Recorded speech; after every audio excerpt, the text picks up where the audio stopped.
Well, so the big news is that technology in Galway is better than the technology in Trinity Dublin, right?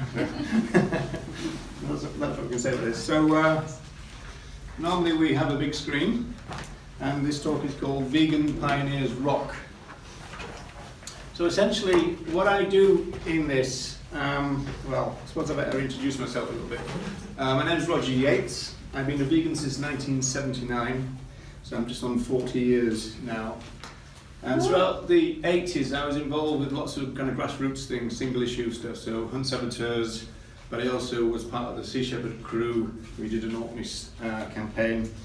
And then for a short period, I was a press officer for the Animal Liberation Front, or more technically, the Animal Liberation Front Supporters Group. And I was involved in the first show trial that was involved there, and Ronnie Lee, my friend and colleague, he got 10 years, I got 4 years.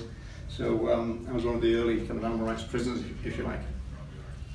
In relation to academia, which I went on to following prison, my MA was about the British movement, and my PhD was about cultural speciesism and the support pillars of that. And at the moment, I'm an organising volunteer for the VIP, the Vegan Information Project. So that's kind of me in a nutshell.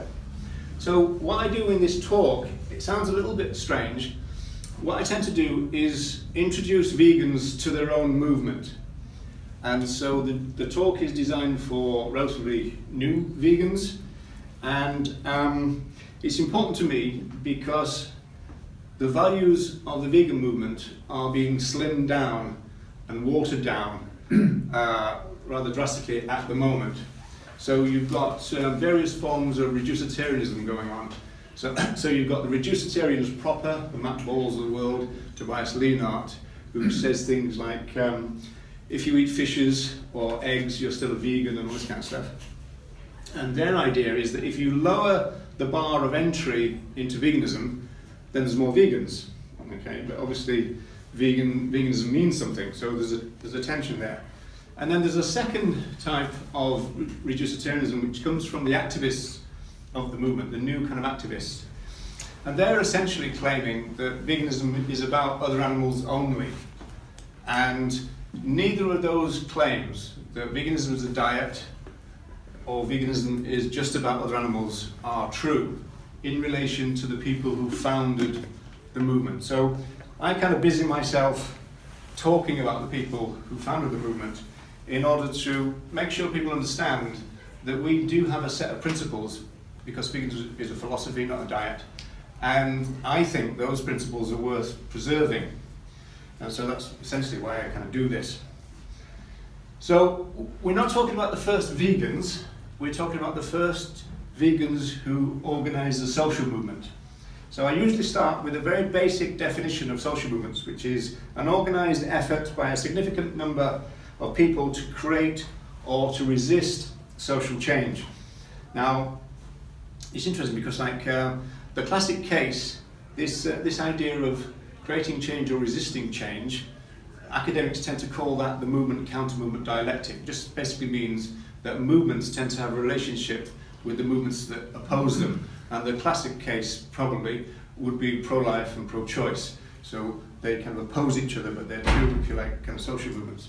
So the vegan social movement was very radical. If you've got a take home from this talk, it's that the founders of our movement were kind of more radical than most of the vegans, or most of the vegan claims making that we hear nowadays, because they did blend a lot of kind of emancipatory, liberation-y kind of things all together. And they were kind of true, genuine kind of radicals, if you like. And there's one thing to say about that. If you read their work, which was mainly written in the 1940s, 50s, 60s, through to the 90s, say, it's not polemic, it's not sound bites. So you've kind of got to read carefully what they're reading. It's not a kind of soundbite kind of situation where people are kind of making strident claims, those kind of things. So here's an example, because the definition of veganism is a contentious issue. A lot of people kind of define it however they want. But here's a statement from 1945. This is well before the definition that everyone is familiar with, the practical and that kind of one that everybody knows. That one a lot of people attribute to Donald Watson, which is not true. It actually was created by the Vegan Society in 1979, so we're talking about fairly recently. But back in 1945, they said this: the object of the Vegan Society is to oppose the exploitation of sentient life, whether it is profitable to do so or not. So quite a strong statement, and about the exploitation of sentient life. They weren't kind of bracketing off anyone. They were talking in terms of the entire kind of show, as it were. I use the word show because that's what Watson uses in a slide that's coming up. I then move on to a statement from a friend of mine called Matthew Cole, who's a sociologist, and with Kate Stewart, they're doing quite a lot of work on the history of the vegan movement, and it's really quite good. And in 2014, Matthew wrote a chapter in a book which is called, I'll have my eyes on for this one, The Rise of Critical Animal Studies. And he starts to outline the scope of the vegan movement, but also starts to hint at some of the problems, because he says this. He says the breathtaking scope of the transformative vision of the vegan pioneers may inspire a recentering of vegan ethics in the practice and advocacy of all those who oppose exploitation in its myriad and pernicious forms. So he's kind of hinting there that there was a radicalism that has kind of dissipated and it needs to be kind of brought back. And one way to bring it back is to understand the radicalism of the pioneers, and so that's kind of one of the things that I put myself forward for to try and do that. And he also quotes Donald Watson here. And basically, Donald Watson is essentially saying people who join the social movement should be interested in the history of the social movement. And I think that is very true. I always give the example that, people don't go, join the kind of Marxist movement, as it were, and they don't learn anything about the history of Marxism. It would be a ridiculous kind of thing. Unfortunately, we do have this kind of phenomena going on in the vegan movement, where you've got a lot of people coming in who almost are making up veganism as they go, and they're obviously quite disrespectful of the people who actually founded their movement. And so sometimes I say to them, well, just as long as we understand that when you say that, i.e. other animals are the only focus of veganism, if you say that, just understand that you're out of step with the founders of your movement. And often they reply by saying, feck the founders. Right? And so there's a kind of arrogance at the moment of a kind of new generation of people who don't really care about the movement's foundation. And on the grounds that the movement's foundation is very radical and revolutionary, I think it's important not to lose it, personally. So the next slide is called the Vegan Social Movement. So we're talking about a movement that is founded in 1944. Now that's very significant. Essentially, the vegans declared peace during the Second World War. We're at the end of the Second World War. So it's a very radical thing to do.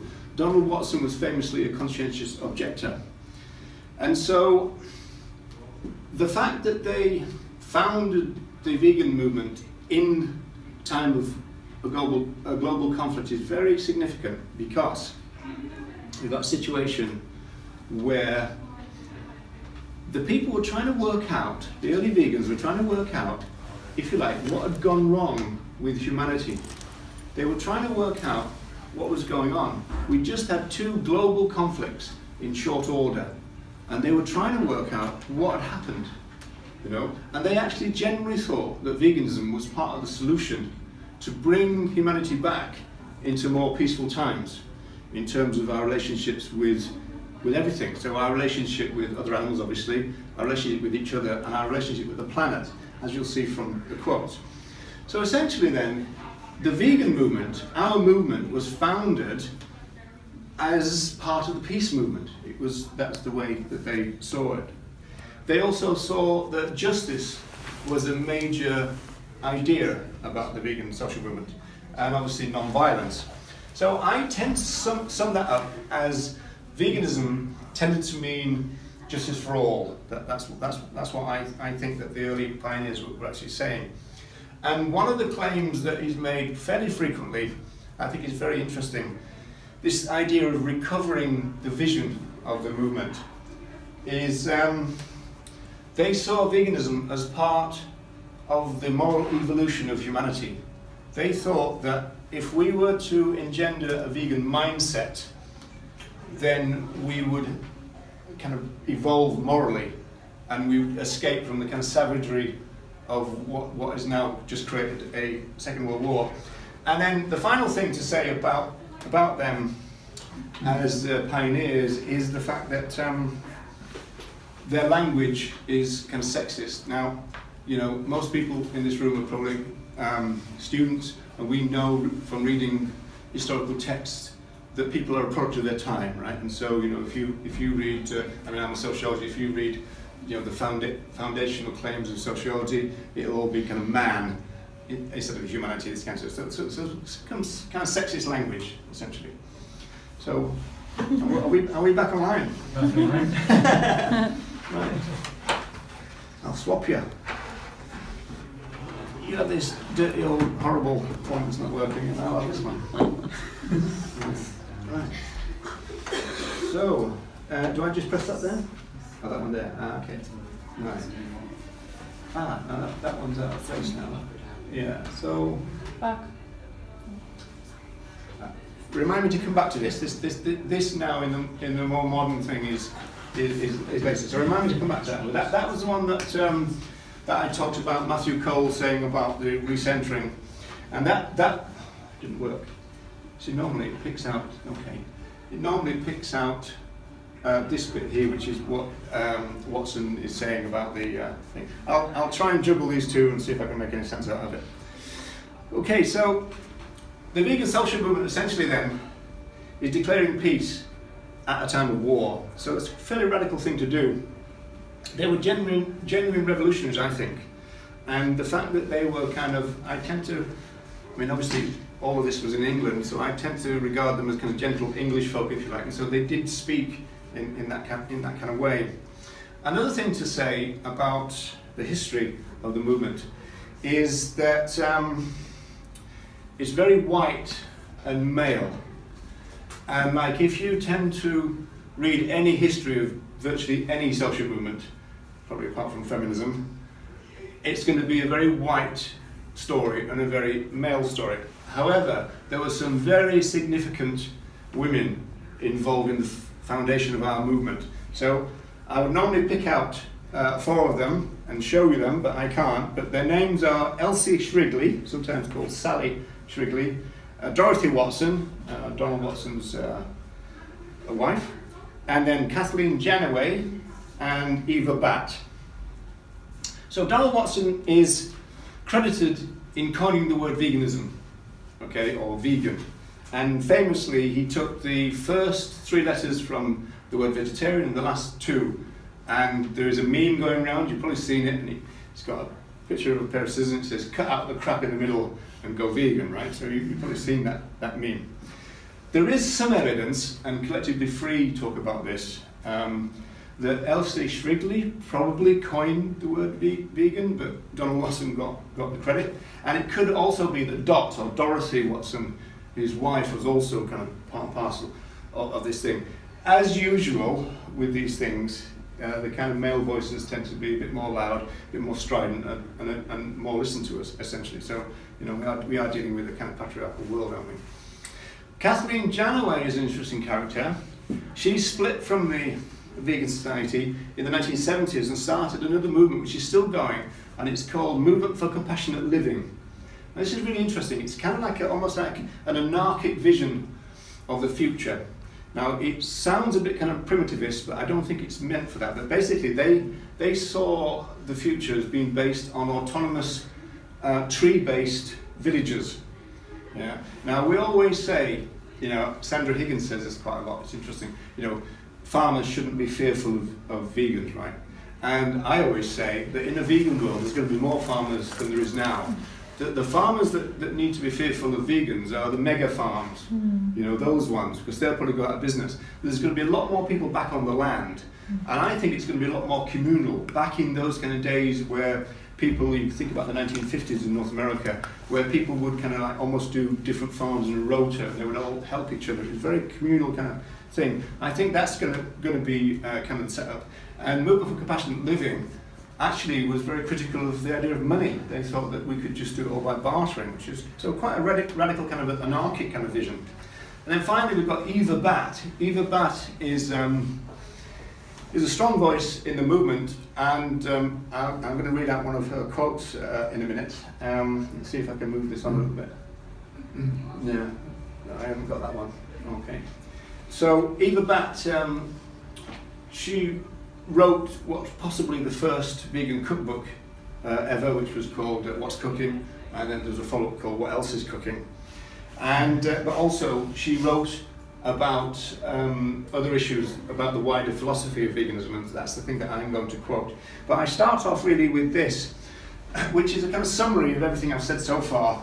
And this is from 1995, which is the idea that veganism should be about a consistent approach to human rights and animal rights, ecology and world food programs. So these are issues that still we think about in terms of veganism now. Ecology is now called environmentalism. World food problems, we tend to talk about, you know, food security, starvation issues, those kind of things nowadays, but they're still kind of in there. And basically, I would say that from the 40s through to the 90s, this is how people would understand veganism.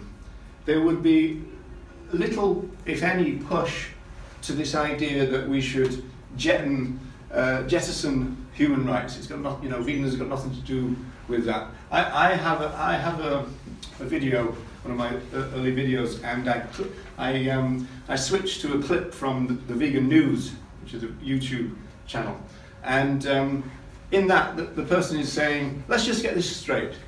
Veganism is about other animals. It's got nothing to do with humans. And it clips back to me, and I say, well, sorry, that's wrong. And I say, I think that is what a lot of the new vegans want veganism to be, but it's actually not what it either is or certainly was. So, you know, I'm hoping to be able to keep, if you like, the original kind of vision going.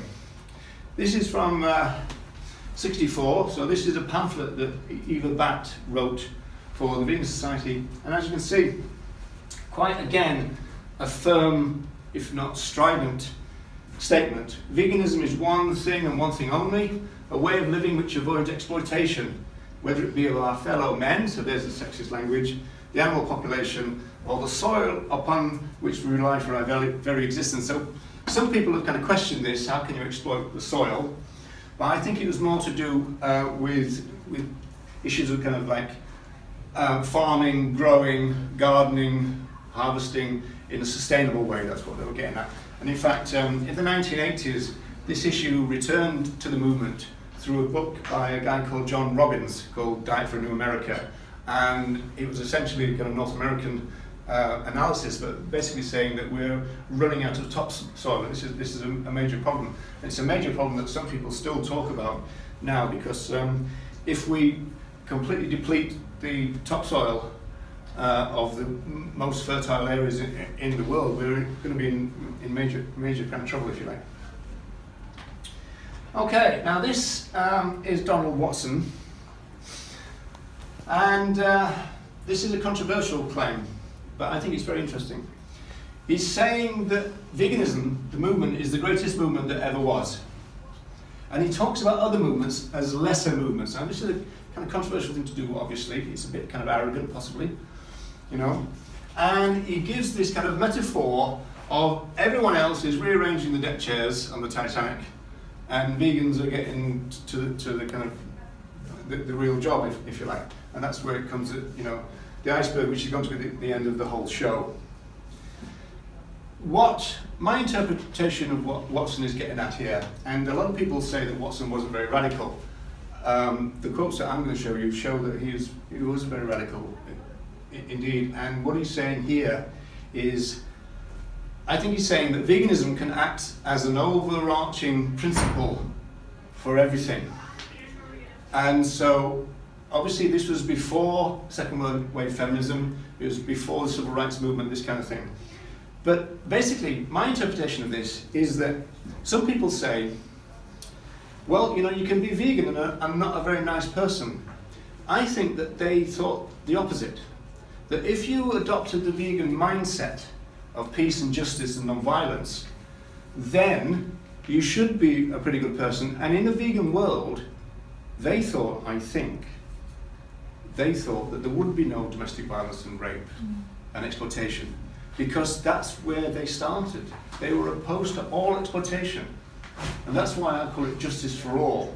If there's an issue of injustice anywhere, essentially it's a vegan issue. So it's an interesting one. And we could think it may be a bit arrogant. At the same time, Watson is saying, you know, we've got a big deal here, right? Now, I'm not going to read all of these out. I don't need to anymore now. But let's see if it will work. Ah, it will. Great. Okay, this is just to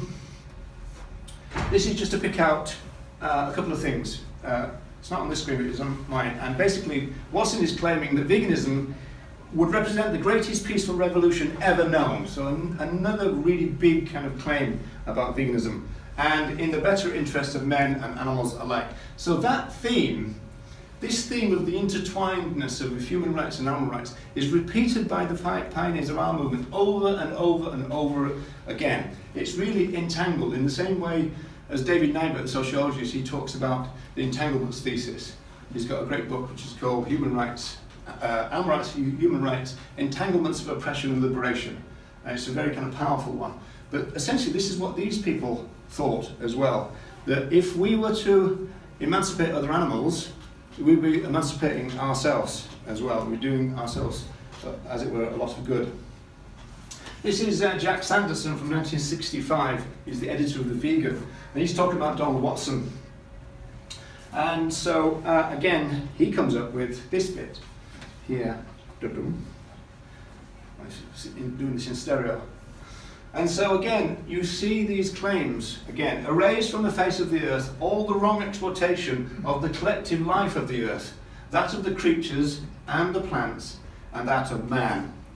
So again, these radical themes are repeated over and over in terms of this early claims making. Ooh, ooh, that's good. That was good. Like that. Let's see, I think it's jumped a few there. Epilepsy warning. Yeah. Okay, so this is out. I think this is kind of out of order now. Yeah.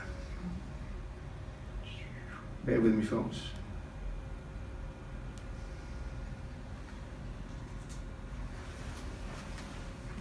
Ah, yeah, okay. I'm going to do a bit of juggling now, but this is where, this is Leslie Cross. Leslie Cross is an important part of the history because essentially I feel a bit sorry for Donald Watson in the sense that he met with people and they formed the Vegan Society, and they did that because the Vegetarian Society said that they were too radical. They wanted to start a non-dairy section of the Vegetarian Society, and the Vegetarian Society said no, and so they said, okay, we're going to have to meet and get together. So about 12 people did get together and they had a meeting, but then essentially what happened was they went, okay, this is our new thing, here you go, Donald, and they kind of let him at it, as it were, and for several years. And so he was the secretary and the treasurer and everything else, and they kind of almost like just left it to him. So there's a kind of problem there. So I feel a little bit sorry for Watson. And then Leslie Cross comes up about 8 years later and actually says, well, hang on, we don't have a great definition of veganism, which was true, and so they started to work on that. A lot of people keep making a lot of claims about Donald Watson defining veganism. He didn't do that too well. He was actually too busy doing something else. And one of the things that he talked about a lot was health. We'll come back to that, hopefully. Now, I've got to try and work out how to get back to where I'm supposed to be.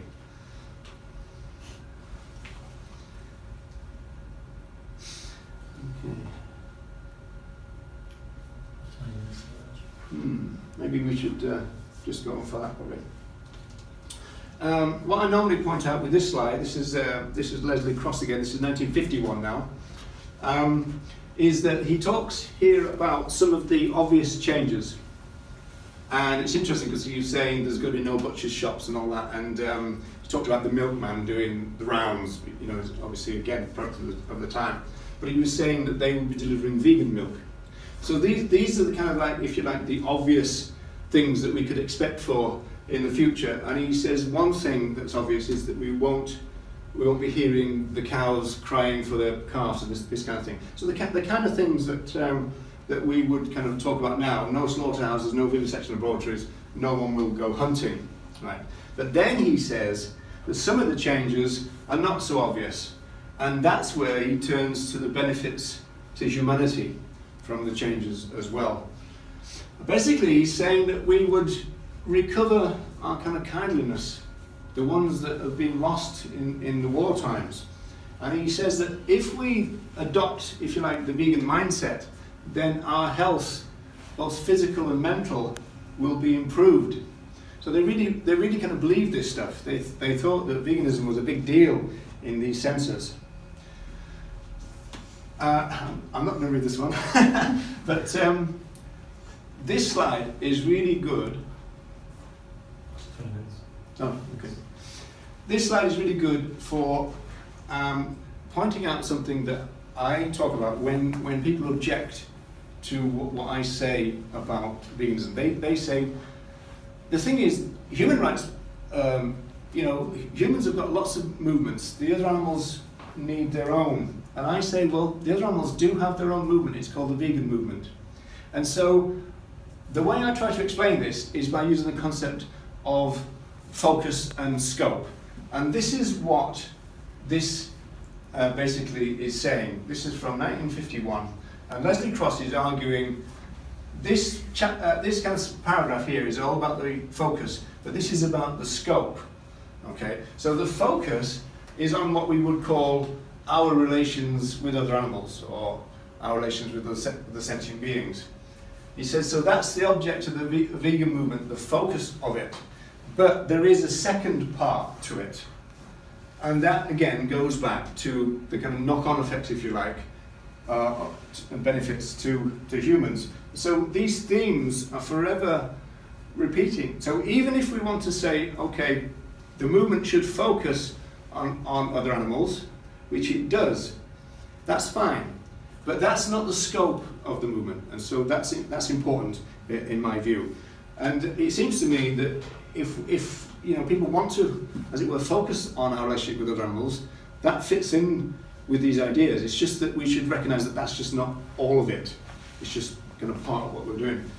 And so again, basically saying that if we don't sort our relationships with the other animals, then we ourselves are not going to get the benefits that they thought were going to accrue from veganism. We're all doomed to a tragic future. Okay, there's something missing here. Okay, I'm just going to read you out a more kind of summary type thing from Matthew Cole again. And he again, this is writing in 2014, so this is a bit of a history thing as well. He says, the vegan aim or object combines compassionate non-exploitation of other animals with an emancipated vegan self and a more compassionate human society. Vegan ethics, from the beginning, was directed towards these interconnected goals of transforming human beings and transforming human society, with both flowing from the foundational reconfiguration of human, non-human animal relations. So it's a bit of a mouthful. It's easy when you can see it on the screen. And in fact, it might have been very early. There, that's the one. Okay. So it's saying that our ethics, because he's looking at the pioneers in this chapter, our ethics from the beginning was these entangled kind of goals of emancipating ourselves and emancipating the other animals as we go. Okay, so essentially what we've got here is a theme that is repeating over and over again, and not to the extent that I bored you, hopefully, but it kind of just shows that these themes were very kind of central to their claims making. So this is where I normally open it out to Q&A, but I cheat first by asking a couple of questions myself and answering them.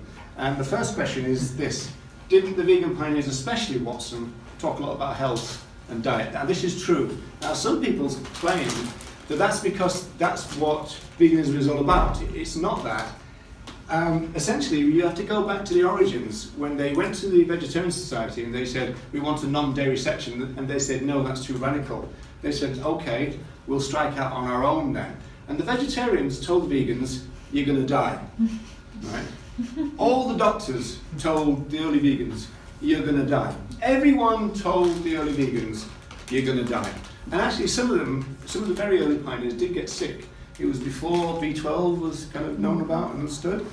And so, in other words, Donald Watson did end up talking a lot about health and diet in those early years, because they almost like had to establish that veganism was a viable diet in order then to say, okay, we sorted that bit out, and now we'll go back to talking about our big peaceful philosophy.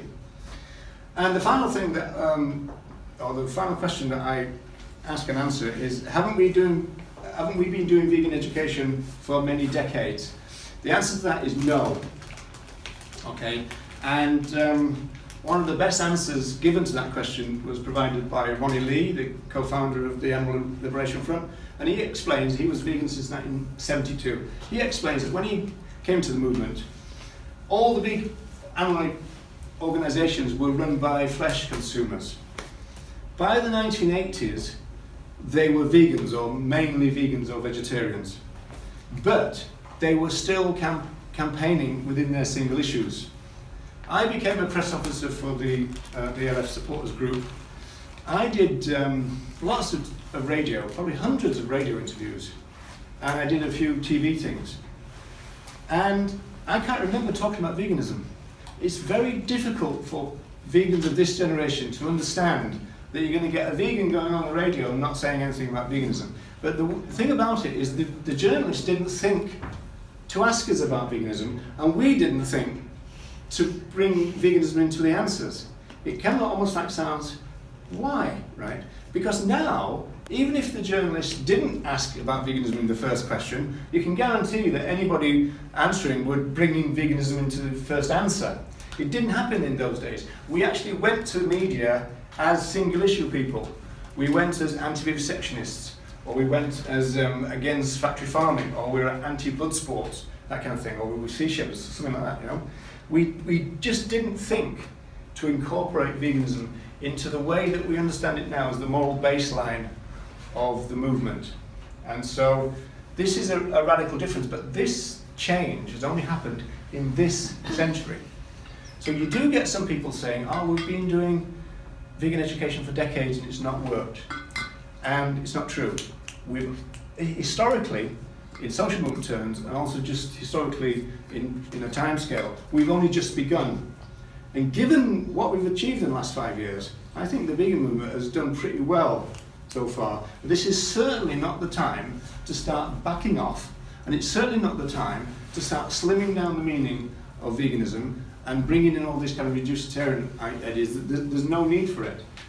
You know, I think that people can quite well cope with the radicalism of veganism if it's explained properly. And I would explain it in terms of animal rights, but that's another issue. But okay, so that's me done. So we'll actually have some genuine Q&A for the last 2 minutes. You've got about 10 minutes, yeah? Yeah. Hi. Sorry, a very superficial question, but it's just one we get asked a lot. You were mentioning about the coining of the word vegan, and we've all heard the thing about taking out the middle, taking out vegetarian. Yes. You were saying it might be Elsie Shrigley Yeah. that coined it? Yeah, Collectively Free made that claim. So there is a, if you put in Collectively Free and Elsie Shrigley, you'll probably get the article. Okay. Yeah, where they argued that. But also, I mean, there's a lot of speculation because Dot Watson was very influential, but almost like silent. Yeah. I'm not saying silenced but she was definitely silent. And again, it goes back to a kind of major problem. I mean, let's face it, we are in a movement made up mainly of women. And I obviously understand the irony of me, a white guy, telling you all this. A white British guy. A white British guy. Yeah, kind of telling me Irish what to do still. But so I do see the irony of that. But it is true. Actually, funny, I was accused of being racist. I was literally going to talk about that. Yeah, I was accused of being racist because I would always quote the pioneers, and they're all white. And I said, well, I can't do anything about that. They were the pioneers of the first vegan social movement organization, if you want to call it that. And of course, it doesn't mean, the history in North America is different, and all that kind of stuff. And so we can't say, in a way, we can argue about, did they start a global movement when they did what they did in England, or did they just start a British movement? Or, you can have those kind of arguments. Was it a European? You can have those kind of arguments. But the point is, they were the first, and they were all white. And then I was also told that one reason why I was racist is because I was quoting people from the 1940s and 50s all the time. And that was the time of segregation in the United States. And so therefore, people of colour felt oppressed by me talking about that time. And I said, well, that would apply to any time. You wouldn't be able to quote anyone from any period of time if that was true, because somebody somewhere in the planet is going to be oppressed. So if that's a way of actually silencing us, we won't speak about history at all. So I didn't quite get it. I think, though, I have heard a few criticisms I've heard from people I highly respect, like Christopher Sebastian and stuff like that. I think the problem might be, maybe it would be good to kind of add a thing of I know you've said this is the start of the vegan social movement rather than veganism in general. Yes. So I think maybe focusing a bit more on that, maybe having a slide of talking about vegans throughout history, because it's we have things as far back as in Africa, we have East Asia, Southeast Asia, we have these in the Caribbean, there's ITIL, right, this whole, and Rastafarians, for example, they're ethical, for them it's they don't eat animals because animals, do you know what I mean? They don't want animals, they don't eat animals because the animals don't want to be eaten, right, because they're running away from you. So I think maybe just adding that within the slide, and maybe I know the pioneers are very important for the social movement aspect, but I think in the future for being more inclusive is very much highlighting vegans of color throughout history, vegans of color today. So just because the majority isn't just women, it's women and people of color in the movement. White people are the minority in this movement, they are, but we tend to hear more from them than anyone else. Yeah, and of course Patrice Jones? Yeah. She makes a great comment that the mainstream are not the majority. It's all those marginal people joined together. They're the majority of humanity. Yeah. I think that's a fair comment. Yeah. I do try to kind of get around it, which I'll not do from now on. But by talking about the social movement, to make sure when people hear me talk, they know that I'm talking about the social movement. But not everybody does, right? So I think it is important, especially as a sociologist, as a white man, as somebody who has the awareness of that, to just kind of include a few slides and just being highlighting this, because I think it's very important. I also got to account for time. But I agree, but maybe just, Yeah, I feel suitably cowed. Can I say that as a Something that might encapsulate it very easily is to take away all those different factors away and just say people of influence, because that can go from founders to whatever stage they came in. Just people of influence for the vegan movement, rather than honing in on what the characters. Yeah, I guess so. I mean, I taught social movement theory, and so I naturally kind of focus on the social movement organization. But I mean, you could use that kind of phraseology if you. That would then wipe out all of the other. I still need to return to the movement to make the point. Anyone else? Don't be shy. You mentioned points before, so nowadays there's people are going, the focus is non-human animals, and it's nothing to do with humans, because what they're trying to do there is trying to disconnect human-centric issues with other animal-centric issues. They're trying to create a disconnect because people are merging them and because people have human-centric conflicts and they're unwilling to be together. So they're probably doing that to create a divide. So just go, here we're just talking about the non-humans. Yeah, okay, there. I So hear that, and I know it. I know where that's coming from. At the same time, I think it's a bit more political than that. I think there's a lot of right-wing people in the movement at the moment, and they're having their say at the moment. You know, there's a few Trump supporters on YouTube and all this kind of stuff. Vegan Nazis, for fuck's sake, like, Yeah. they're not vegan, they're plant-based, but like, You know, they're... and the point I made in Galway, and I repeat it again even though it's controversial, we do have almost like a generation now of angry, Eurosky-inspired plant eaters. And there is no real evidence that Eurosky, despite what people say about him, knew much about veganism in the sense that we've talked about it today. You know, so there's that issue. Now, I mean, we could talk about, you know, his influence. I actually think that the historians of social movements will say that we took a bit of a bad turn when we turned to Eurosky, because there's a generation now who veganism starts with Eurosky. That's their base person. They don't talk about even Singer. They certainly don't talk about Reagan. They don't talk about all these people that we've talked about today. You know, they don't talk about Joan Denea. Nobody talks about Joan Denea. Excuse me. Well, yeah, but you know, a woman drummed out of the movement. You know, so shameful stuff. Yeah. But yeah, I do take that point. I think I reject it because I don't think.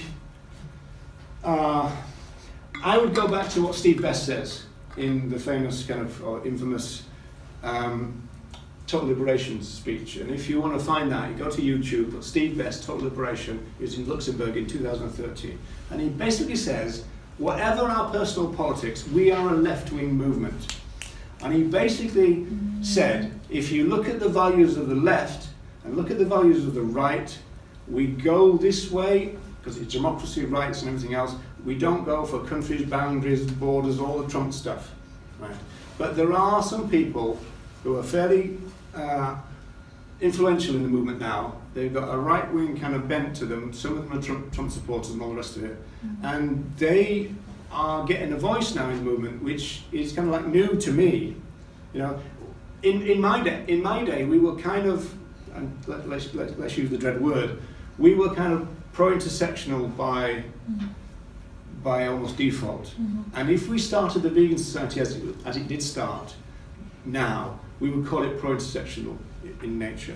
So what we would do in the 1980s, we would go sabbing on a Saturday, we would go on a demo or a raid on a Sunday, we would then be an ally or an active participant in Reclaim the Night, and then we would also be a Rock Against Racism kind of gig. It was all intertwined. Punk music also reinforced all of that. It was a real kind of entanglement of issues, and we didn't see any separation. In fact, we thought that by separating it out, you're weakening it. And that's the case of David Nybert, and that's the case of Steve Best. That's the case that I would make, that we have to move that, the case that Patrice Jones would make. We have to solve this together. And the problem that might be popping into your heads is the fact that, well, that means we've got to deal with a lot of people in human rights groups, for example, who are speciesist. And Steve Best says that is true. They are stubborn speciesists like everybody else. But he says that they look at us and they see racism, they see sexism, they see ableism, they see fascism. And so he says their critique of us and our critique of them are both true. And we've got to do something about it. We've got to find a way of forging what he calls alliance politics. Because he says that no one movement is big enough on its own.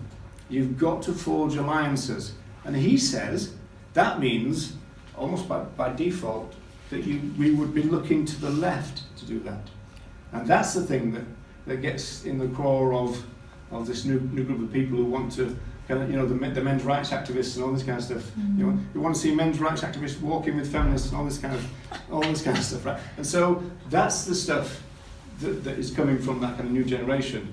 I personally don't buy it, but I understand where it's coming from. And I do think that some people just think of it as dilution, that by incorporating human rights into veganism, it dilutes what veganism is. But that is the misreading of what veganism is, and that's what I keep trying to say to people.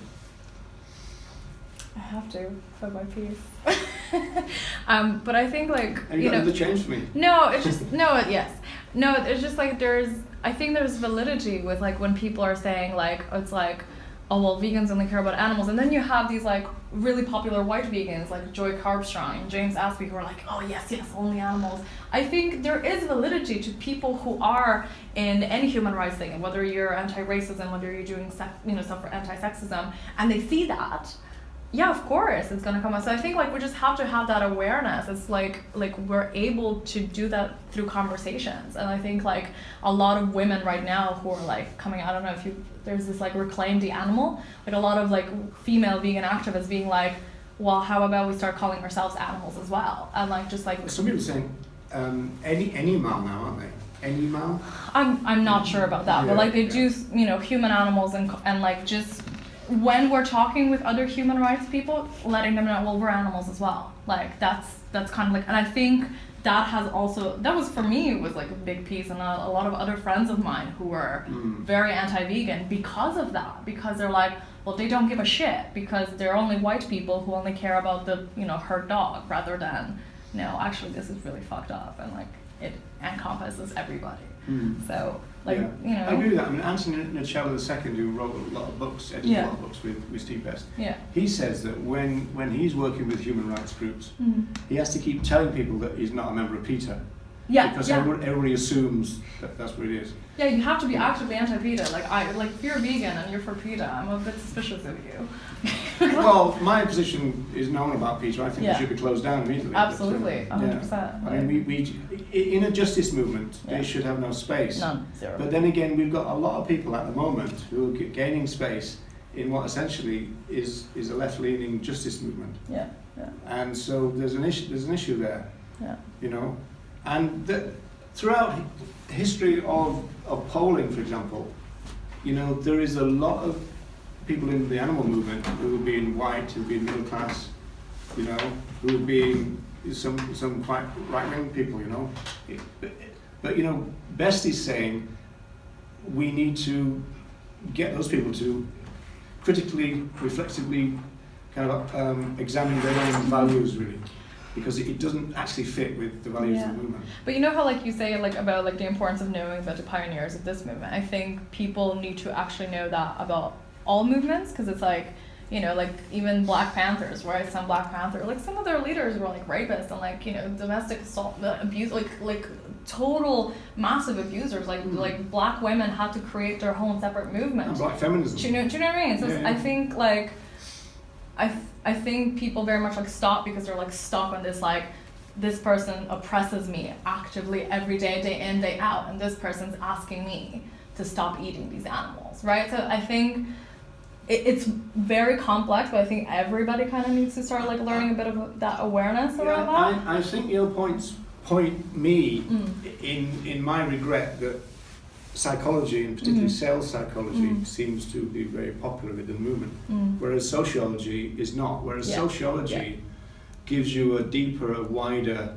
a more contextualized view, and it enables you to pull back from the micro to the macro and see the entire picture, whereas psychology tends not to. So obviously we've got the issue of neoliberalism and stuff, and the kind of Thatcher, me kind of generations, And I mean, academics of the last kind of 10 years have complained to me that students are just not radical anymore. You can get them out if the issue is their fees, but apart from that, whereas students used to be the forefront of it, with people like Herbert Marcuse being, as it were, their philosopher. He coined, make love, not war. But the point is, the students were the radicals of society in those days, and we kind of can't say that anymore. Potentially the environment now is not as nurturing as it was then within the university. So I think it's a lot to do with money as well. I mean, when I first started in academia, at least the university I went to, knowledge was seen as important in order to kind of create a moral agent, if you like, in order to create a critically thinking individual human being who was able to kind of like function on a kind of critical level, and kind of look at power structures, power relations, and this kind of things in a critical way. And I think all that has kind of folded a little bit. And I was involved in an early kind of DXE attempt in Ireland, and the reason that I was involved was because they seemed to embody Herbert Marcuse's idea of the great refusal, and that I thought was the great part of it. Was kind of like the great refusal means refusing what is, and so it's kind of like we won't just walk past a supermarket filled, like from a vegan point of view, half of the supermarket is like a morgue, right? And so we won't just walk past that passively. We'll do something about it. So I quite like that part of it, and then thinking critically. But the point about it is that if you engender critical thinking in one area, the ideal type is for that critical thinking then to spread everywhere else, and then you would get that. Well, let's look at this movement, and why is it white, and why is it this, and why is it all that, and you would get those critical questions. Those things seem to have kind of faded a little bit, I think. Yeah. We've just been asked to finish up. Oh right, are we finished? I think we might be finished. So thanks a lot, everyone. Thank you. you.